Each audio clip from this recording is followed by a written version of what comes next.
go. Well done you. Get through the first week of January. It's hard, isn't it? Only another 32 weeks to go and then we'll have finished and into February.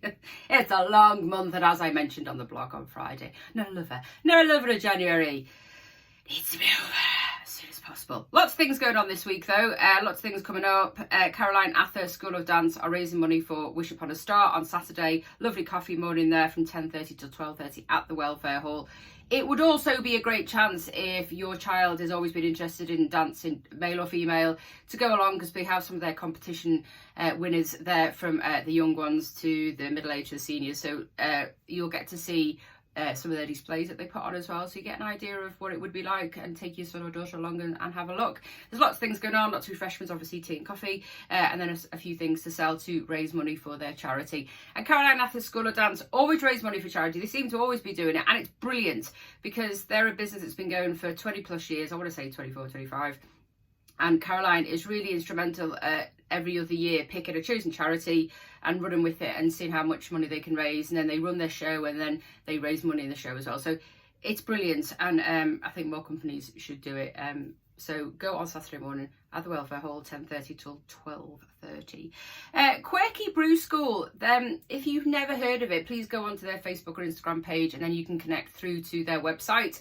They have a brew school on, which is brilliant, a brilliant gift idea, or a corporate do. So if you work for a large company or want to take some guests, a brilliant idea, and it's very popular and it's very successful, so please do go and have a look. They've just, I think there was a few spaces on for this week, and I think so you might have just missed that, but go onto their website and it'll tell you details. I think it's quirkyales.com, about their brew school, how it works, how much it costs. So please, just as an idea that you might maybe not have thought of as a corporate event, as a gift, or if you're just interested in ales and how it all works. Cue the Label. Woohoo! Exciting news. Cue the Label was started by Vicky online mid last year, and then it grew successfly online, and they were able to open a shop in Kippax, and I think the Kippax shop is sort of open sporadic. She always shares on the Facebook page when it's open, but they are opening new premises in Garforth. Woohoo! More details to follow, but it's really good news. I always like an empty premises full, and full of something that we don't have, or a variety, or something else that's really a good addition and a complementary business to the high street. So I'm really looking forward to Vic doing that. It's a no-brainer for me. Open it, see how it goes, and it will be where the back of the shops are. The car park at the back of the shops, it'll be up the stairs there. So brilliant. Good luck, Vicky, and I will share all the information when she does as to when it will open. They're just sort of a few things internally in the premises, and then it won't be long, I am sure. Coming up, Penny's Pot Shop. Well done to Penny, having her pots up at the business in Tadcaster. I know it's going to slip my mind as what it's called now, but we have been sharing it. The information's on there.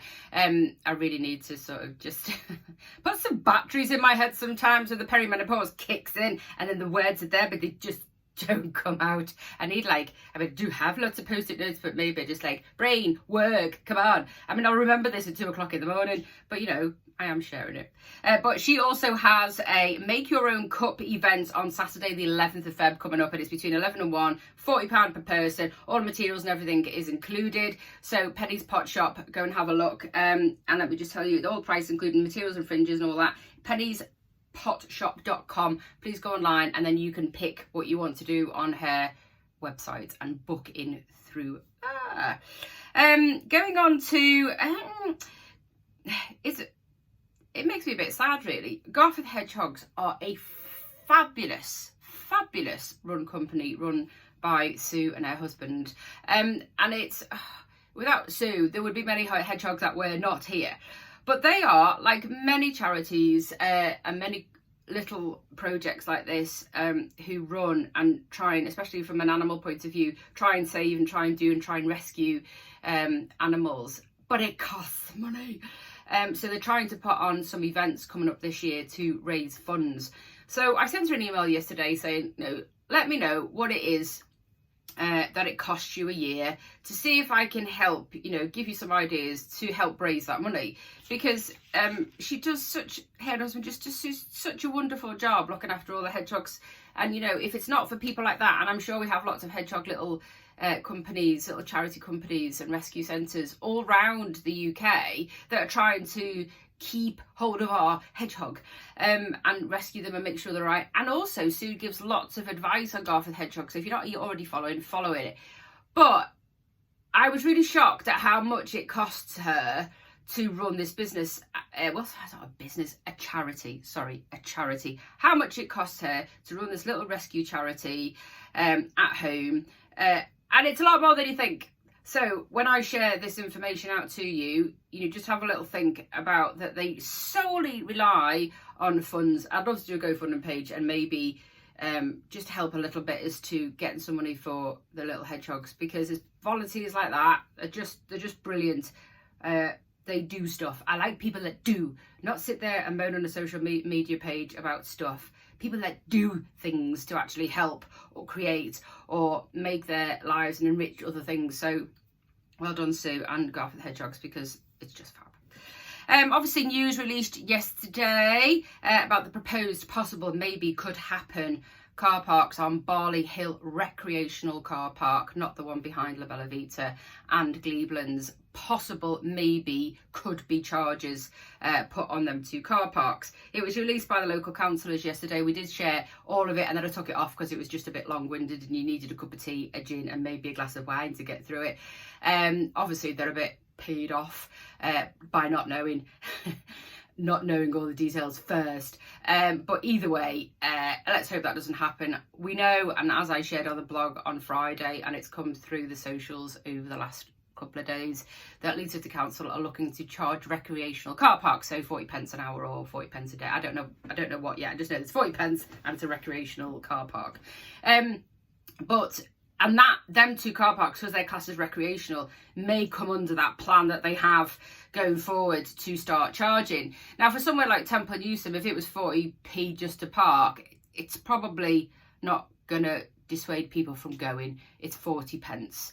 It's not like £5 a day, which is obviously more expensive. So it probably would deter too many people. But if that was to occur on the likes of Gleeblands, where there's Garforth Tigers, Garforth Villa, and a lot more that goes on that field, then it's going to cause a problem unless they do specific timed. I don't know how they're going to do about it. I don't even know if it will actually go ahead. Obviously, the council's a bit pissed off with it yesterday and trying to find out how that information got by another party or something. I'm not getting into the political crap of things, but someone suggested it, someone pushed it forward, wasn't part of the ward, and then it's all kicked off, as these things do. But yeah, so it's just a proposal at the minute. It's just a possible thing that might go ahead, and I'm sure somebody will kick ass and it probably won't go ahead. So it's just out there at the minute as a possibility, not that it's gonna go ahead. Right, looking on to social media, we did touch on it last week about how you should use your pages more. Reels and stories, they are brilliant ways of communicating now and getting engagement with your customers, and one of my lovely members contacted me yesterday asking me about them. There is information out there. It's really easy. Google and YouTube are your friend. How do I create a reel? How do I create a story? What insights, what engagements am I going to get? Should I use a reel? What times are best to post? Google is your friend. And if you're not too sure how to connect, say, your Facebook and your Instagram page up, go and Google it, go and YouTube it, and it'll tell you. And there's so much stuff out there that's really easy. It's just, how do I? So that's your first start sentence. But reels and stories are very popular, and it's a really good way to get your business information out there, especially if you're more about the visual or you can tell a story. So have a look at them. They are really good. What I wouldn't suggest you use your business page for, whether it's Instagram, Twitter, especially Twitter, or Facebook, is your opinion on something that is not relevant to your business. Something political, a political policy, somebody having a go about something, somebody, a celebrity saying something they should or shouldn't say. Do not have your opinion with your business page.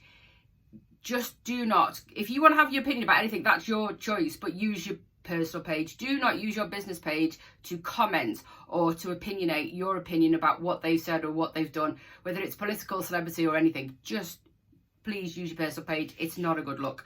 Also, one of my things which I have mentioned in the past is people who drive while they're on the phone. And I have mentioned it, I think it was a blog. I will create a taser group and stand in Garforth, and if I see you, I tase you. I know it's a bit harsh, but it drives me insane. But if you are a business in a van, for example, right, you've got all your details over your van about what your service offers, and you're on the phone, I ain't gonna use you. It's not happening, because you do me head in, because you're on the phone, driving, why? And then people go, 20 miles an hour.